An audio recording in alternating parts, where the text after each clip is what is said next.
There is a story when Prince Philip visited the factory. Perhaps you could tell us about that, and the slight change of policy that resulted.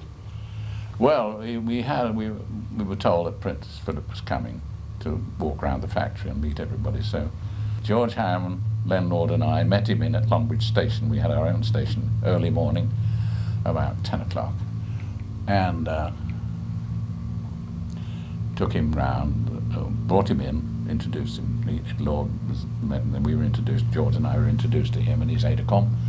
And then Lord said, "Well, I have to go, Your Highness," and he just disappeared back to his office, leaving George Harriman and I to take the Prince and his aide-de-camp round the factory, which indeed we did, where he was received by all the work people and the girls in the usual great way that we treat our royalty. And it was a great occasion, and Philip asked very good questions. Of course, he's no fool. Came to lunchtime, and we met in the dining room for a pre-lunch drink. We had our drinks, went in and sat down with Len Lord sitting at the head of the table, Prince Philip on his right, his aide-de-camp on his left, George next to the Prince, and me with the aide-de-camp, just the five of us. And the conversation started, and still much about the same of what he'd seen and what he talked about, the Prince. And Lord was looking agitated and finding he couldn't get into the conversation at all. So in the end he suddenly said, "Your Highness," he said, "you know this Champ vehicle we're making, which, as you know, is a type of Land Rover for the army.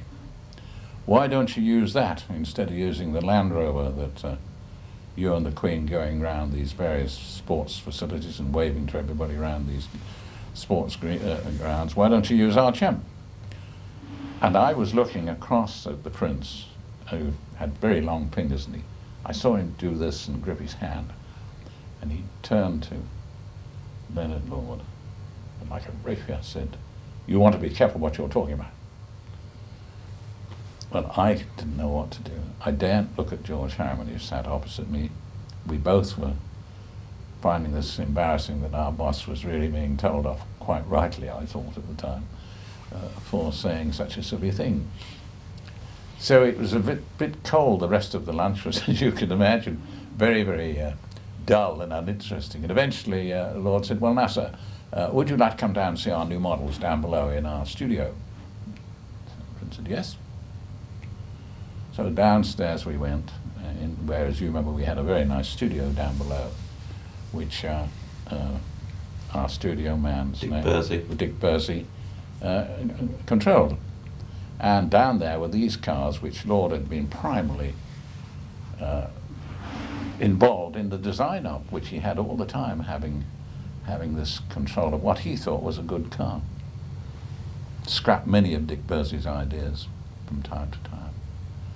And Philip had a look at them, and I realized, of course, it was the atmosphere was a bit dull, because of what had happened up at lunch. But when he looked at these models, he said, "They're a load of rubbish, you'll never sell these." And of course that was it, and he eventually went, and he went on to Birmingham Airport and flew away.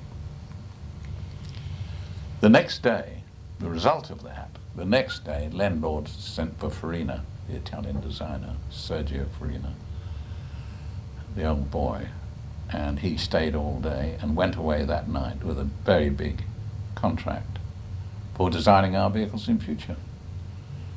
And the result of that was, the first one was the A40, which was a good car, which you probably remember.